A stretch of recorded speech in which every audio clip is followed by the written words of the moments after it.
Hi, um, I'm back in my normal life. 2 दिन से मुझे लग रहा है कि मैं थोड़ा नॉर्मल अपने एक्टिविटीज़ में आ गई हूँ और इसीलिए आज सोचा कि एक छोटा सा वीडियो बनाऊँ और जिसमें आप लोगों से बात कर सकूँ।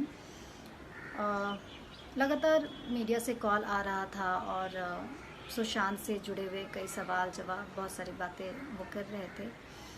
पर जिस तरीके से सवाल जवाब हो रहा था वो मुझे लग रहा था कि ना बोलते ही कुछ बन रहा था और चुप रहने में भी घुटन हो रही थी। अगर कुछ बोला जाए तो एक ही बात हो रहा था कि लाइमलाइट में आने के लिए सब लोग बात कर रहे हैं, आप बहती गंगा में हाथ धो रहे हैं। इस तरह की बातें जब हो रही थी तो लगा कि अभी बात करने का टाइम नहीं है और समझ भी नहीं आ रहा था कि क्या बात करूं। शायद इन सब के बारे में तभी बात हो सकता है जब आप इमोशनली इन सब चीज़ों से निकल चुके हों और थोड़ी बैलेंस्ड हो चुके हों। अभी तो सिर्फ और सिर्फ ऐसा लग रहा है कि इस सदमे से कैसे उबरा जाए। और ये ताज्जुब की बात है कि जब मैं सुशांत के घर गई अंकल से मिलने तो मैं बहुत ही घबराई हुई थी कि मैं क्या बात करूँगी, कैसे उनको क्या हिम्मत दूँगी। एक नर्वसनेस थी घर जाने से पहले। लेकिन जब मैं परसों घर गई तो मैंने गौर किया कि मैं वहाँ जिस हिम्मत देने की बात सोच रही थी और जो नर्वसनेस थी वो सब कुछ ख़त्म हो गया था। और अंकल से मिलकर ऐसा लगा कि मैं उनसे हिम्मत पा रही हूँ। तो ऐसे में क्या ही आप बात करोगे और क्या ही हिम्मत दोगे। लेकिन uncle, I don't know, he is different soul. इतने स्टेबल, इतने शांत, पता नहीं अनकहा कुछ कहते हैं वो, जैसे उनकी पूरी एनर्जी ही पूरी डिफरेंट है। दीदी से मिली, मुझे लगता है कि मैं वहाँ हिम्मत लेकर आई हूँ और ये समझ लेकर आई हूँ कि ज़िंदगी में उतार चढ़ाव आते रहते हैं। ऐसे बड़े बड़े घटना के बावजूद ज़िंदगी कैसे अपने आप चलती है और आपको चलाना पड़ता है।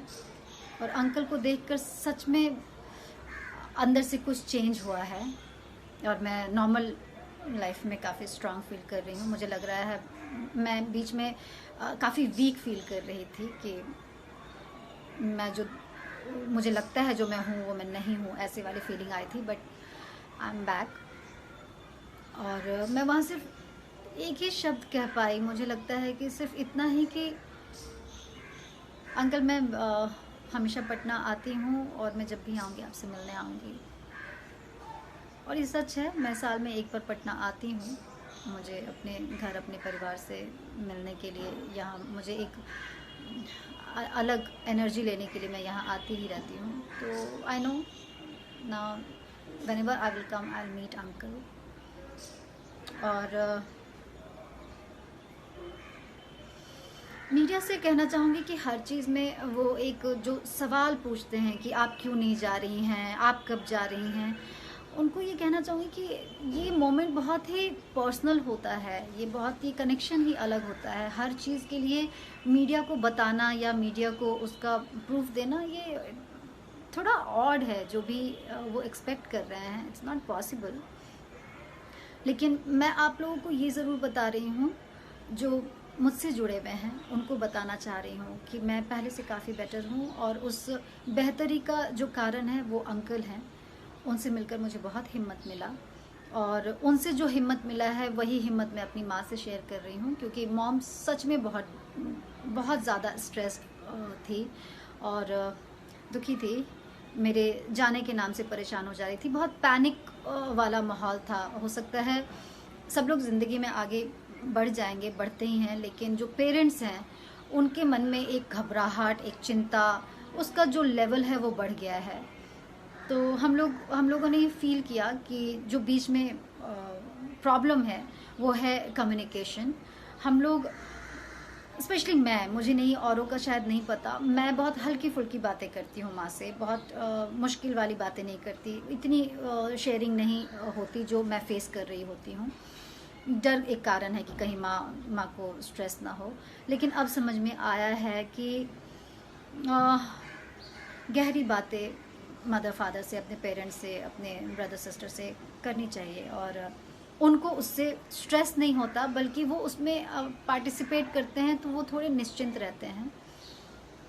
और मेरी माँ ने कहा कि तुम बच्चे लोग बहुत कमज़ोर समझते हो हम पेरेंट्स को, लेकिन ये भूल जाते हो कि तुम लोग की परवरिश हमने की है। तुम लोगों से जुड़े हुए बचपन में ऐसे ऐसी घटनाएं हैं जो तुम लोग को शायद याद नहीं होगा, लेकिन हम लोग वो हैंडल करते हैं। तो क्या जब बड़े हो जाते हो तब हम तुम लोग की ये छोटी छोटी परेशानी हैंडल नहीं कर सकते? कम से कम शेयर करने से हो सकता है कि हम कुछ सलाह दे सके अपने एक्सपीरियंस से और अपने समझ से। And I think she is right. और तब से मैंने हमारे बीच का जो टाइम है, जो जो बातचीत है, मुझे लगता है काफ़ी चेंज आ गया है। एंड काफ़ी चीज़ें चेंज हुई हैं, and just because of uncle Sushant के डैड बहुत बहुत हिज डिफरेंट। वो जो पेन है और जो उनकी अनकही जो एक एनर्जी बातें हैं, वो बिल्कुल आपको एनर्जी से जीवन में होपफुल करके भर देती हैं। आपको वो निराश नहीं करते, बल्कि आपको पॉजिटिविटी देते हैं, पता नहीं कैसे। मैं बस प्रे कर रही हूँ कि उनकी हिम्मत ऐसे ही बढ़ती रहे और वो दूसरों को ऐसी हिम्मत देते रहें। भगवान बस, मे बी भगवान का आशीर्वाद उनके साथ है और वही वो एनर्जी शायद सबको स्प्रेड कर रहे हैं। एंड आई विश सुशांत के केस में जस्टिस हो। बस मैं ये प्रे कर रही हूँ। मुझे लगता है ही इज़ वॉचिंग एवरीथिंग, और जो भी होगा बहुत बहुत करेक्ट होगा। Thank you uncle, thank you so much. मुझे फिर से वो पॉजिटिविटी देने के लिए, ज़िंदगी के लिए होपफुल करने के लिए, ये फील करवाने के लिए कि ज़िंदगी सच में चलने का नाम है। ज़िंदगी में बहुत कुछ होता है, बहुत बहुत ऐसी घटनाएं, दुर्घटनाएं होते हैं, पर आप रुक नहीं सकते, आपको बढ़ना होगा। Thank you uncle.